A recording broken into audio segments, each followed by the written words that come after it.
परंतु महाराष्ट्राला आज गरज असेल, विरोधी पक्षाचे लोक लाईन लावून तुमच्या मागे उभे राहतील आणि पाठिंबा जाहीर करतील की गडकरी साहेबाला जर मुख्यमंत्री करत असले मग महाराष्ट्रामधला सगळा जातीवाद संपुष्टात येईल, सगळी जाळपोळ संपुष्टात येईल आणि आपल्या स्वप्नात जो महाराष्ट्र आहे, आपल्याला ज्या दिशेने महाराष्ट्राला घेऊन जायचंय तो त्या दिशेने महाराष्ट्र जाईल।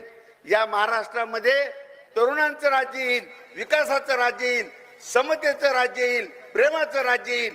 गडकरी साहेब एक असं नाव आहे की देश सगळ्या पक्षाला लहान मुलापासून तर 80 वर्षाच्या माणसापर्यंत चालतं, म्हणून ज्याला आझाद शत्रू जो या भारताच्या गळ्याचा ताईत आहे अशा माणसाची शक्ती पक्षाने वापरली पाहिजे आणि ही निवडणूक जिंकली पाहिजे। नसता खूप अडचणीला सामना करावा लागतो। आता ही माझी गोष्ट आपण मोदी साहेबांपर्यंत, अमित शहा साहेबांपर्यंत, कुचे साहेब तुम्ही किंवा कोणाला तरी प्रकारे